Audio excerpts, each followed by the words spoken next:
Ladies and gentlemen, David Murathe is back. And David Murathe is back in full swing. When William Ruto took over the presidency of the Republic of Kenya, it was expected that certain individuals in this country who were very close to Uhuru Kenyatta were going to find it very rough. And Kenyans were really going to monitor how they were going to move forward. They formed part of Uhuru Kenyatta's deep state. I can mention some of them. That list included David Murathe. Kenyans really wanted to see how David Murathe was going to operate under William Ruto's government.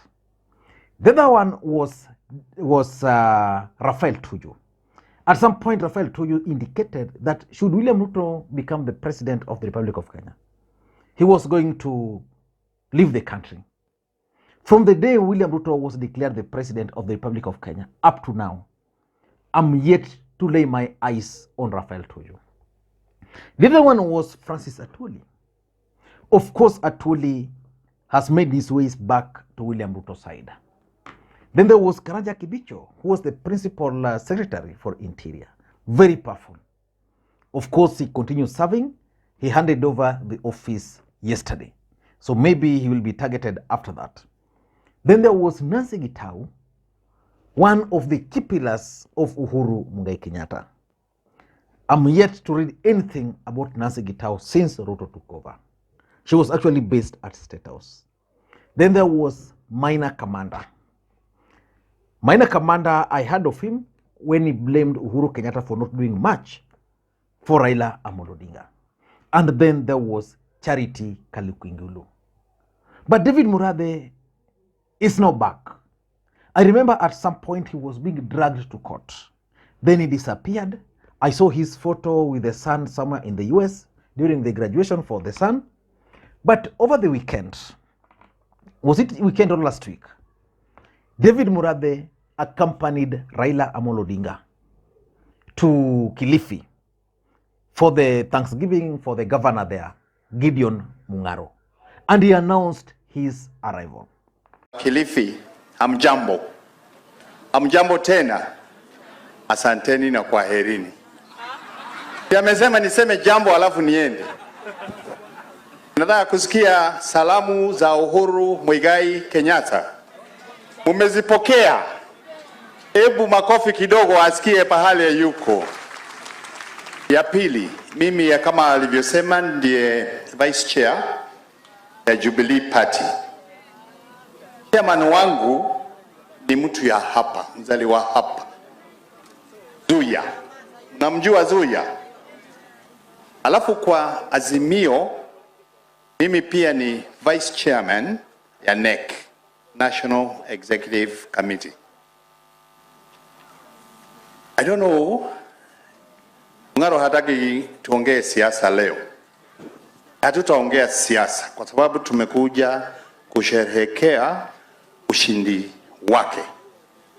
Lakini siku ya siasa tutakuja. Kwa sababu vile watu wanaongea maneno hapa juu, mujue vile imeanza ndio inakuonyesha dalili. Sawa sawa? Kibaki aliposhika usukani akasema free primary education.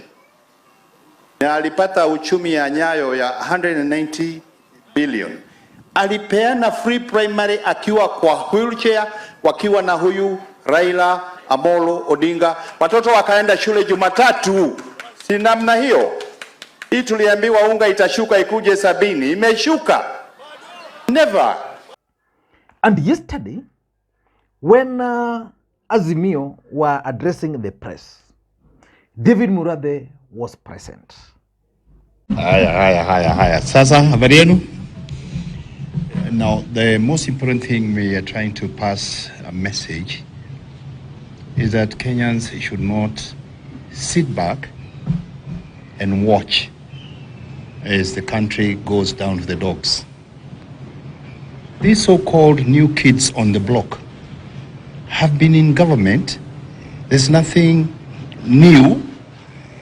In fact, they're just reinstating those old bad days, and we are cautioning Kenyans and alerting them that the era of dictatorship is back with us, and that Kenyans should not sit back and allow these people that comfort of thinking that they can subdue all of us. We will not let that happen, and we are going to engage them, because that is. So in this video, I want us to look at what the return of David Murathe means for Uhuru Kenyatta and Raila Amolo Odinga. Before we do that, for those who are watching the channel for the first time, please take a second or two, press that thumbs up button so that next time we produce a video like this, YouTube will automatically notify you. And to the subscribers, I want to continue thanking you guys for your continued support, because without that support, this channel cannot be where it is. So I want to really thank you guys so much. And as usual, the best way you can support this channel is simple. Just press that thumbs up button. I'm also open to coffee. If you would want to send me coffee, the number is normally 0712 741323. Just coffee 100, 200, 300, 500, 1000. I'll really appreciate. Now, let us get back to the main issue. Immediately after the last election, and on the day of swearing in of William Ruto as the 5th president of the Republic of Kenya, he did something, or he made some announcement that he was going to appoint Uhuru Kenyatta to continue serving his role as a peace ambassador for Africa. And he also stated very clearly that he was not going to look up to anybody to rule the country, and that handshake was out of equation. And he began governing the country.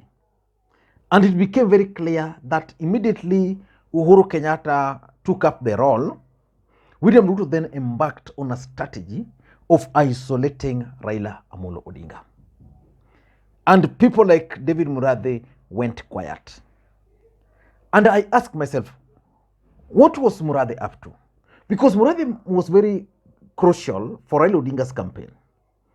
And David Murathe used to be one of the individuals who would always pick the mind of Uhuru Kenyatta when Uhuru Kenyatta was still the president of the Republic of Kenya. He would tell William Ruto certain things which Uhuru Kenyatta would not really tell him. Like, for example, on this particular day, I think it was 2018, December, Uhuru was in Mombasa, and he was answering questions from journalists, and a journalist asked him about David Murathe.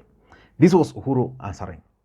Tumemwona vice chair wa Jubilee akiongea na akisema ile pact kwamba hakuna pact. Hiyo ndio mimi nakwambia, wale ambao wanaongea hiyo wanaongea yao. The pact is still yangu mimi najua tuko na chama yetu, tutakuwa na mpango yetu uko mbele, kama vile wale wengine watakuwa na mipango yao, lakini lazima tutayarishe kwanza inchi, ya? Kulingana na vile tumeanza kuongea hapo na ndugu yangu Raila, kuhakikisha ya kwamba damu ya Mkenya haitamwagika tena kwa sababu ya siasa. Hiyo ndio lengo langu sasa, na nikiangalia mbele. Wale mnataka kwenda kukimbiza uchaguzi, kwende, mimi siko na. But we saw David Murathe becoming more ruthless with William Ruto. He would tell William Ruto certain things that only Oscar Sudi or maybe Junet Mohamed could talk of. When you have a coalition agreement with somebody, there's always an exit clause about how you can stop doing that. And that one is coming. About the DP, I think the eviction party of the Hasla mansion is loading. That one you can take to the bank. Very soon there will be an eviction party from the Hasla mansion in Karen, and I can assure you it is loading. All right? When you form a team, it doesn't matter. One of the team members becomes the captain. But the most important thing is to be a member of that team. Whether you're the goalkeeper, whether you're the defender, center forward, left wing, blah, blah, blah. So for people to imagine, there can only be one captain anyway. There will only be one candidate anyway. Could be Gideon Moy, Could be Kalonzo, could be Raila, could be Musalia. But the most important thing at the moment is the team. So when I saw David Murathe and Raila Odinga in Kilifi, I knew so well that something was cooking. And without any further ado, let me explain to you guys the political significance of the return of David Murathe into Azimio politics. Number one, the moment David Murathe appeared with Raila Odinga in Kilifi, and the moment he appeared with the Raila Odinga during that press conference yesterday, that's when I saw the face of Uhuru Kenyatta in all these things which Raila Odinga is planning.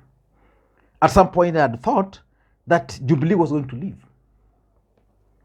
and that Jubilee were no longer keen on Raila Odinga's politics. But the moment David Murathe appeared, I knew that Uhuru was fully behind it. It didn't take long.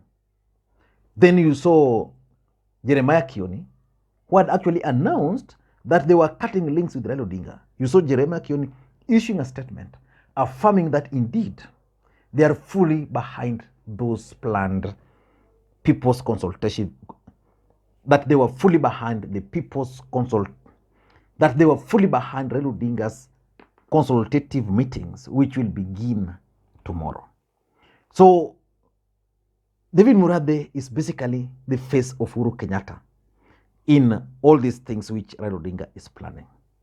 If William Ruto thought that he had succeeded in removing Uhuru Kenyatta from Raila Odinga's plans, I think he's mistaken. The question which probably someone will have to answer is, what is Uhuru Kenyatta's game plan with Raila Odinga? So that's number one. Number two, it also shows that Azimio, after the loss, are now trying to consolidate themselves and to consolidate their support. The fact is, the 6 or the 7 individuals I mentioned were very key for Raila Odinga in the last campaign. Atuoli, Murathe, Kamanda, Ngilu, Kibicho, Tojo, that group. So the moment Raila lost,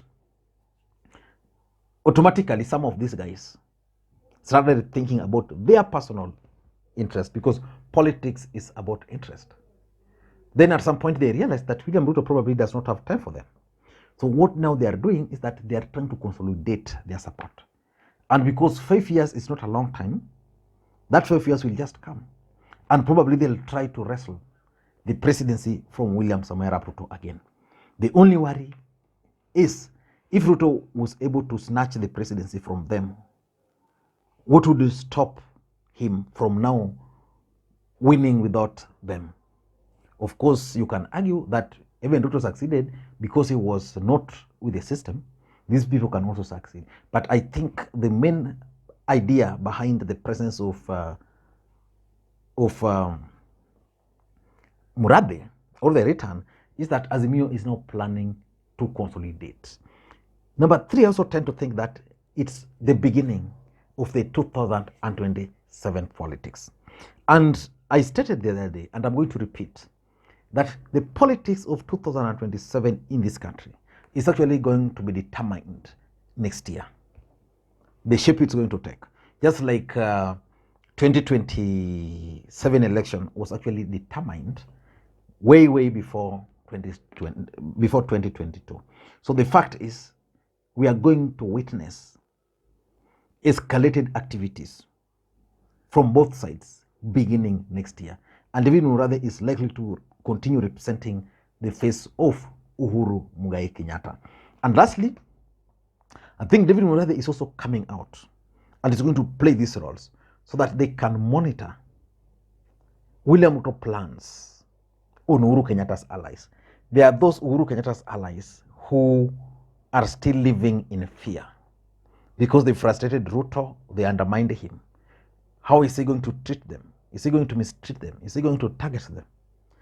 And because of those interests, some of them are in fear. They are hiding behind their beds. Some of them don't want to be seen. Some of them are just waiting and see. But I think David Murathe has now gathered the courage. Let me be the guinea pig. Let me talk. Then we can see how he's going to deal with me. If he's going to target me, then there's a chance that he will also target the others. And if that's going to be the case, how are we going to deal with him?